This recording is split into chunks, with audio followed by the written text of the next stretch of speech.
भारत में इंसान की जान की कीमत सिर्फ मुआवजे की रकम बनकर रह गई है। कल दिल्ली में भीषण आग लगती है, लोग चीखते हैं, भागते हैं, अपनी जान बचाने की कोशिश करते हैं।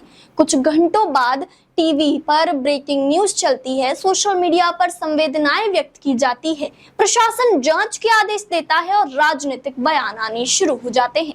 लेकिन इससे पहले कि देश उस दर्द को पूरी तरह समझ पाता, बिहार के मुजफ्फरपुर से एक और दर्दनाक खबर सामने आ जाती है। एक अस्पताल जहां लोग जिंदगी बचाने जाते हैं, वहां आग लग जाती है। आईसीयू में भर्ती मरीज, उनके परिजन और अस्पताल का स्टाफ अचानक अफरा तफरी के माहौल में फंस जाते हैं।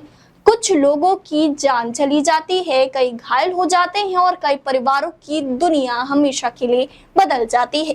सवाल ये नहीं है कि आग कैसे लगी, सवाल ये है कि आखिर हर कुछ महीने में देश के किसी न किसी हिस्से से ऐसी खबर क्यों आती है। कभी अस्पताल में आग, कभी होटल में आग, कभी फैक्ट्री में आग, कभी कोचिंग सेंटर में आग। आखिर कब तक?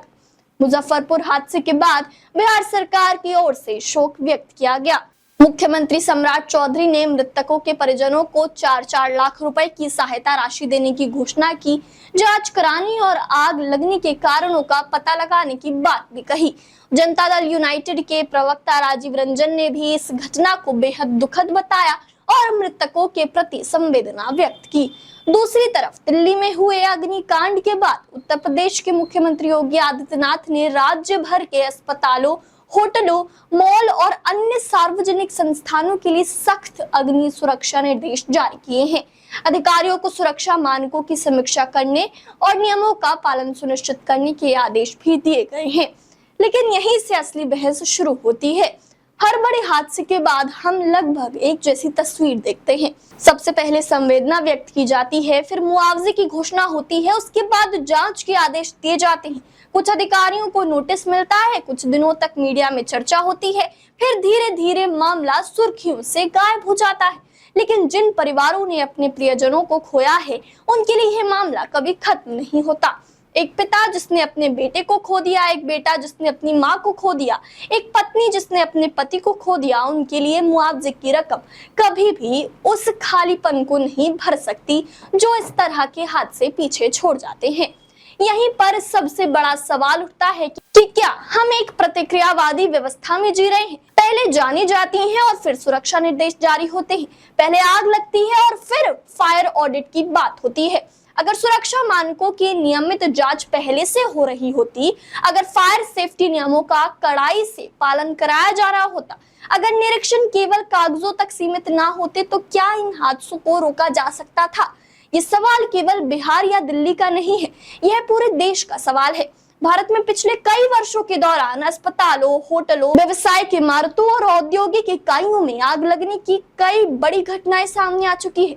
हर बार जांच रिपोर्टें आती हैं, हर बार सुरक्षा खामियां सामने आती हैं, हर बार सुधार के वादे किए जाते हैं, लेकिन फिर कुछ समय बाद एक नया हादसा सामने आ जाता है। इसका मतलब साफ है कि समस्या सिर्फ किसी एक इमारत या एक शहर की नहीं है। समस्या व्यवस्था के उस हिस्से में है जहां नियम तो मौजूद है, लेकिन उनका पालन सुनिश्चित करने की क्षमता और इच्छा शक्ति कई बार कमजोर पड़ जाती है। हालांकि पूरी जिम्मेदारी सिर्फ सरकार पर डालना भी सही नहीं होगा। कई निजी संस्थान और भवन मालिक भी सुरक्षा मानकों की अनदेखी करते हैं।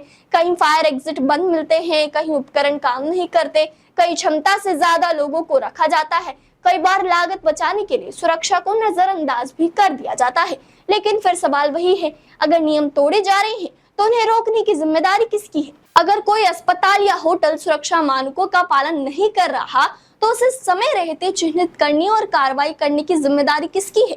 यही कारण है कि जनता अब सिर्फ संवेदना नहीं बल्कि जवाबदेही मांग रही है। लोग यह जानना चाहते हैं कि आखिर हर बड़े हादसे के बाद वही बयान, वही जांच और वही आश्वासन क्यों सुनाई देते हैं? क्यों स्थायी सुधार दिखाई नहीं देता? क्यों हर बार ऐसा लगता है कि हम पिछली त्रासदी से कोई सबक नहीं सीख पाए हैं? दिल्ली और मुजफ्फरपुर की घटनाएं सिर्फ दो अलग अलग हादसे नहीं है, यह उस बड़े सवाल की याद दिलाती है कि क्या हमारे शहर, हमारे अस्पताल, हमारी होटल, हमारी सार्वजनिक इमारतें वास्तव में सुरक्षित है? क्योंकि अगर देश की राजधानी में लोग सुरक्षित नहीं हैं और अगर अस्पताल के आईसीयू तक सुरक्षा नहीं है, तो फिर आम नागरिक आखिर खुद को सुरक्षित महसूस कैसे करे? शायद अब समय सिर्फ जांच का नहीं बल्कि व्यापक सुधार का है। शायद अब समय केवल मुआवजे का नहीं बल्कि जवाबदेही का है। और शायद अब समय ये तय करने का भी है कि अगली बार किसी हादसे के बाद हम सिर्फ शोक व्यक्त करेंगे या फिर वास्तव में ऐसा सिस्टम बनाएंगे जहां ऐसी घटनाएं होने की संभावना ही कम हो जाए। कमेंट करके जरूर बताइए कि आपको क्या लगता है, क्या भारत की फायर सेफ्टी व्यवस्था में बड़े सुधार की जरूरत है और क्या हर बड़े हादसे के बाद केवल जांच और मुआवजा पर्याप्त है? ऐसी तमाम बड़ी खबरों से जुड़े रहने के लिए मोबाइल न्यूज 24 को अभी सब्सक्राइब करें। वीडियो पसंद आया तो इसे लाइक करें और ज्यादा शेयर करें ताकि आप और आपके जानने वाले रह सके ऐसी इंफॉर्मेटिव चीजों से हमेशा अपडेटेड।